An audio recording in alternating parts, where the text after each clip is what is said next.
Welcome everyone. Thank you for tuning in to another weekly event here for our On the Ridge series. We hope you will enjoy this content and are enjoying the content that you have seen to this point. My name is Codie Eash. I serve as operations manager here at Seminary Ridge Museum and Education Center. We're out here on a beautiful October day on the western side of Seminary Ridge to talk a bit about one of the soldiers who was out here on July 1st, 1863 in the Second Wisconsin Infantry. If you like the content that you're seeing, we would encourage you to hit the like button, to continue following our page, and to share this with your friends and family to continue, for us to continue creating this content that we do here on a weekly basis and other events as well. Feel free to check out our website, seminaryridgemuseum.org. Go to the events page and you will see additional events that might be coming up, and tune in each week. Almost every Tuesday we'll be putting out these On the Ridge videos discussing all elements really of the Battle of Gettysburg, of the American Civil War, of issues of race and liberty and freedom, and issues of emancipation and slavery and war and medicine and religion, and all these events and all of these subjects that we can tie back to the stories here on Seminary Ridge and into Seminary Ridge Museum and Education Center. We hope you'll certainly come visit our museum if you get the opportunity. And if you really like the content that you're seeing, both digitally and in person, we would encourage you to become members of Seminary Ridge Museum and Education Center. All of those contributions and that support goes right back into this sort of content. So we hope that you'll continue following along with us and support us however you might be able to. Well, like I said, my name is Codie, and what I would like to speak with you today about is a soldier who fought here on the western side of Seminary Ridge on the first day of the Battle of Gettysburg. He was a corporal in the Second Wisconsin Volunteer Infantry, part of the famous Iron Brigade that fights here just to the west of town. His name is Robert K Beecham. And Beecham is going to be part of a regiment that would have fought roughly in this general area where I'm standing. Just for context, roughly, I'd say 200 yards or so, kind of to my right front, would be looking to the southeast, would be the seminary building itself. Behind me, you can see some of these key landmarks of the first day of the Battle of Gettysburg. We have the thick grove of trees in the distance, several hundred yards away. That would be on the crest of McPherson Ridge. Herbst Woods, sometimes today called Reynolds Woods or McPherson Woods. You might be able to see as well the Edward McPherson barn with its white and stone siding and the gray roof in the distance. You can also see a little bit as well here of the Chambersburg Pike, today Route 30, some of the fencing alongside of it. And then just behind the camera will be the Charles Krauth House, which will play a brief role in the story as we go through. Now, Robert Beecham, when he arrives here on July 1st, 1863, with his regiment, the 2nd Wisconsin, initially would have gone across this field and they'll do their initial fighting in Herbst Woods itself, as this Union 1st Corps is making its stand there. They'll eventually make their way back across this field into the swale here just behind me, between McPherson Ridge and where we are on Seminary Ridge. And then in this rough general area, they'll be part of this last United States defensive line here late that afternoon. A bit of a background before we talk about what exactly Beecham said regarding his service here at Gettysburg. Beecham was born March 25th, 1838, actually in Canada. He was born in the Canadian province of New Brunswick. He comes from an abolitionist family, anti-slavery in tone, and they will be very active in that in the pre-Civil War era as well, active in the anti-slavery abolitionist cause. His family moved to Sun Prairie, Wisconsin, which was at the time a territory in 1843, whenever he moves there at age 5. Beecham is going to live just about 10 miles or so northeast of the capital there of Madison, Wisconsin. At age 18 in June 1856, he's going to act on this abolitionist fervor that his family had, and he'll join about 200 other men in Jim Lane's army, quote-unquote army, it's often referred to, in Kansas to counter the addition of a slave state as we enter that period of bleeding Kansas and the Kansas-Missouri matters of whether new slave states will be admitted to the Union. And at the outbreak of the American Civil War, young Robert Beecham is going to enlist May 10th, 1861, very soon after Fort Sumter had been fired upon just about a month earlier, and he's going to be mustered into Company H of the Second Wisconsin Infantry in June 1861. He also has two brothers who served during the course of the Civil War in United States armies. One of his brothers was Henry Beecham, who was wounded but survived the course of the war, and also Charles Beecham, who enlisted in the spring of 1862, and he died of pneumonia in July 1864 before the war concluded. At the First Battle of Bull Run, Beecham is part of William Sherman's brigade. Of course, Sherman would eventually become more famous in the Western theater of the war, but is involved in that first major battle, the Eastern Theater of the War, in July 1861.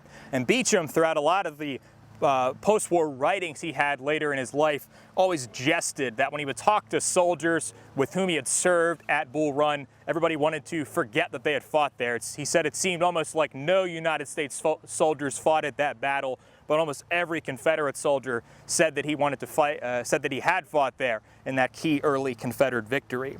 Beecham will have this running theme really up until Gettysburg, where he thought U.S. armies were unprepared to fight against Confederate forces. He felt as though whenever they were being trained in the early portions of the war, under people like George McClellan, they were drilled and drilled for the sake of parading or building fortifications, but never felt prepared when they actually went into the field to fight against rebel forces. And then he's going to enter this period in 1861 and 62 of ill health. He'll be sick many times. It all starts when his regiment is going to be succumbed to 3 months of quarantine during a smallpox outbreak. And he'll himself become very sick in the spring of 1862, and he's hospitalized at Alexandria, Virginia for several weeks.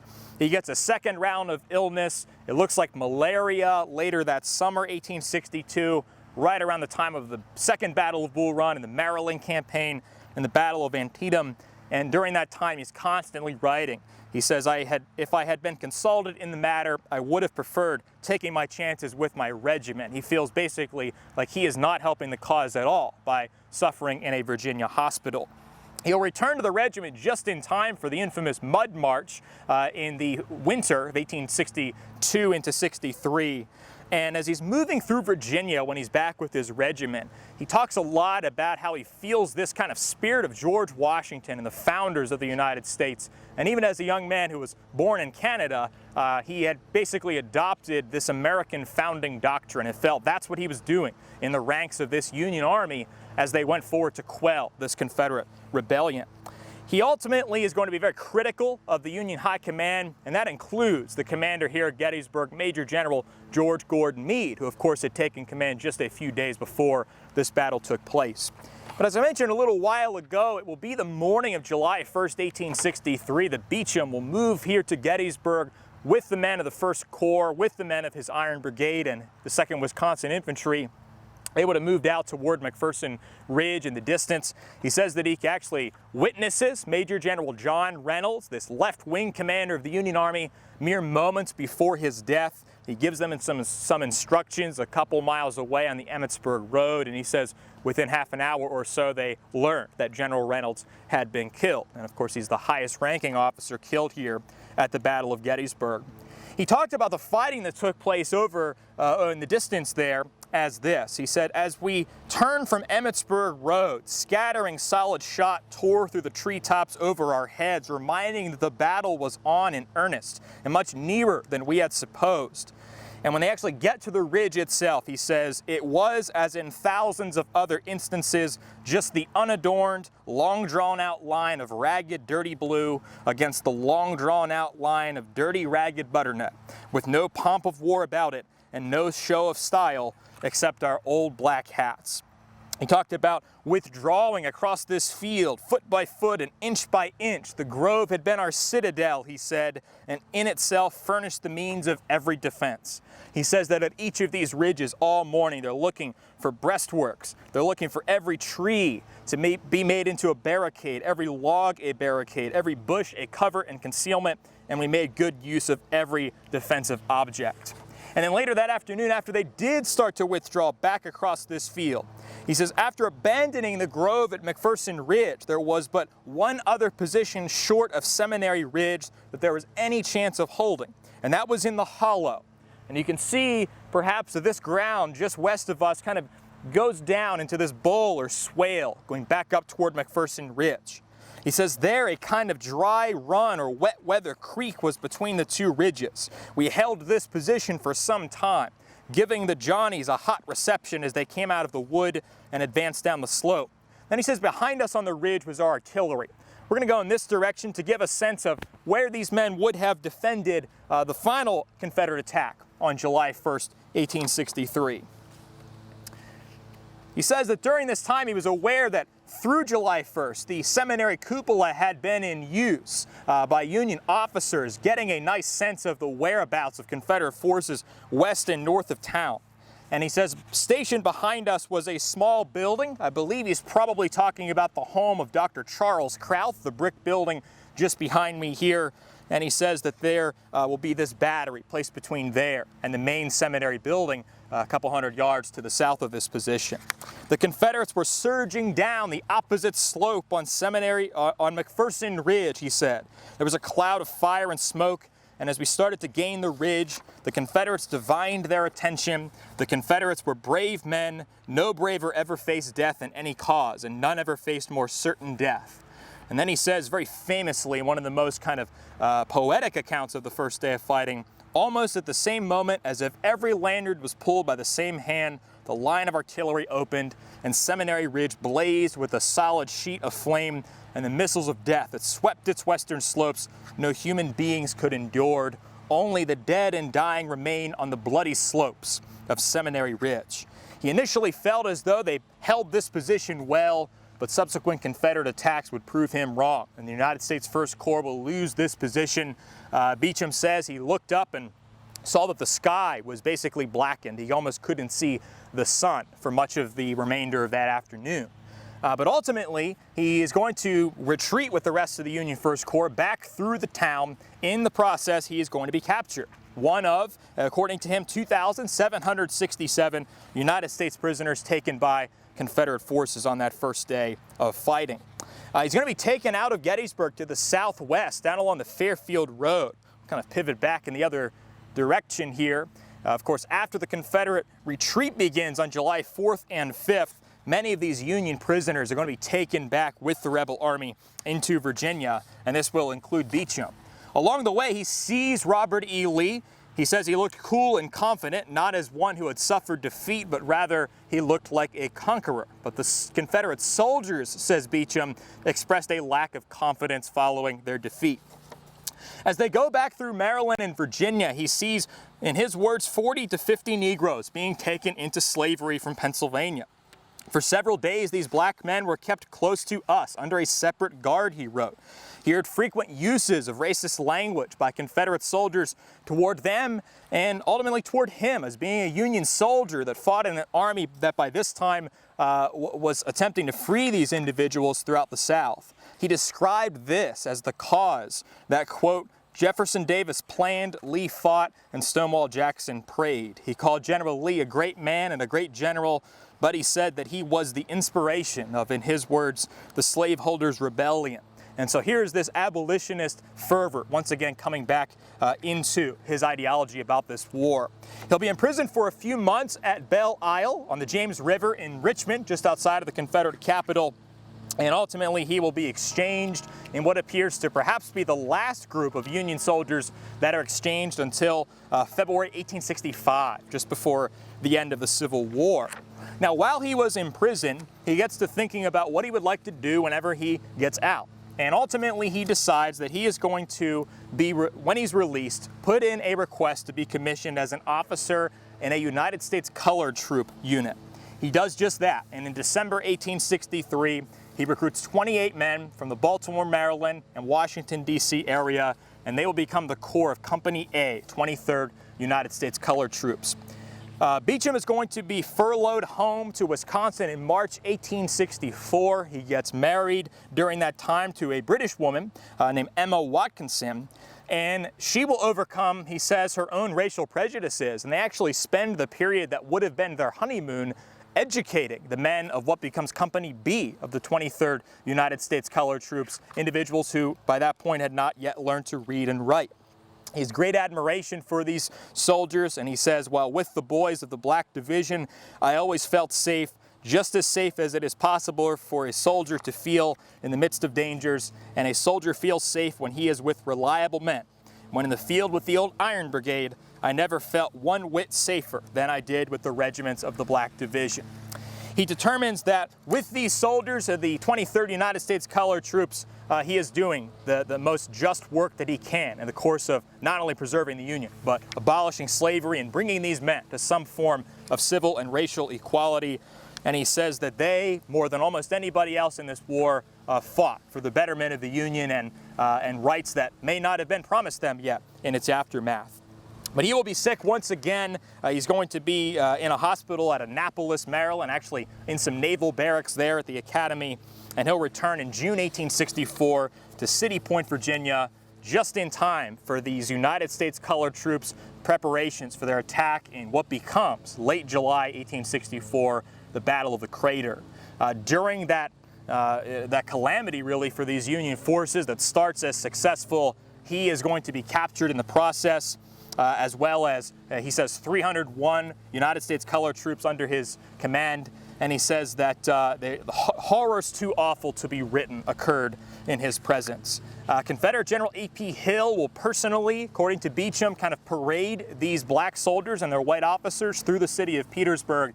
And they'll be ridiculed in the process, shouting racial epithets.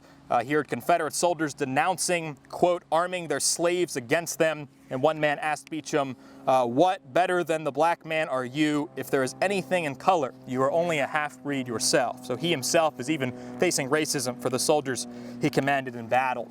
But as the war starts to come to a close, Beecham was imprisoned once more, this time in Columbia, South Carolina. His conditions during the warmer months are better than they were during his first stint as a Confederate prisoner of war at Belle Isle. He's in a 3-story brick jailhouse, but as the weather starts to become cooler, they have to start fighting more insects that are making their way inside, and they are eventually going to be taken to another facility, which was called Camp Asylum. He said the only thing good about being there was a string band performing often, but he decides he wants to escape, particularly when he starts to hear Confederate commandants coming in and saying that they have no affinity for potentially increasing the conditions for these men. And so he is going to tunnel his way out and escape, and he'll arrive back in Annapolis on March 5th, 1865, returns to Washington, D.C., and then returns to Wisconsin after the war is concluded, June 7th, 1865. Now, just briefly to pull everything together in the aftermath of the Civil War for the remainder of Beecham's days, his experience here at Gettysburg in particular and the Civil War in general, just as for many of these veterans of that conflict, plays a key role in his identity. And he'll return to Gettysburg in 1899, 1900, and he'll come the whole way across the country from Everett, Washington, where he had lived at that point in time. He visited the War Department towers around this battlefield. He visited the cupola of the Lutheran Seminary, and he'll write rather extensively about his visit here to Gettysburg and his Civil War experiences in general. In the post-war years, Robert and Emma will have 3 children. They had lived for a time in Wisconsin, in Minnesota, in Nebraska, and as I mentioned, near the end of his life, he had lived in Washington State. He's going to write a lot of poetry, including a poem for the 50th anniversary of the Battle of Gettysburg, read at the Great Peace Jubilee in 1913. He publishes 5 small volumes of poetry, and he writes from August 14th to December 18th, 1902, a series called Adventures of an Iron Brigade Man. They are published in the National Tribune in Washington, D.C., this great United States Veterans of the Civil War publication. And that becomes a book in 1998, of course published posthumously by editor Michael E. Stevens, called As If It Were Glory, and that is still in print, able for purchase today. He wrote a book on the Battle of Gettysburg called The Pivotal Battle of the Civil War in 1911. He dies in 1920 at age 82. His wife Emma died 7 years later in 1927, and he's buried at Evergreen Cemetery, not here at Gettysburg, but in Everett, Washington. I'll conclude with what he said upon his visit to Gettysburg, because I think it fits so well and hopefully serves as a call for you to return the next time you are able. to come here and to continue supporting the efforts here at Seminary Ridge and Education Center. He says, Gettysburg, although the best preserved and grandest battlefield of the earth, is still being improved and beautified wherever possible without disturbing battle landmarks, and it is hoped that from every portion of our broad country, thousands of people will visit this sacred field. I thank you very much for spending a few moments to talk about Robert K. Beecham and his service in the Second Wisconsin Infantry and the 23rd United States Colored Troops. Come visit us at Seminary Ridge Museum and Education Center to learn more about his service here on July 1st, 1863, the story of emancipation and the story of the United States Colored Troops, so integral to this story of the American Civil War, and one individual who we've had an opportunity to maybe learn more about today. But I thank you for tuning in. Again, my name is Cody. Thank you. We'll see you next time.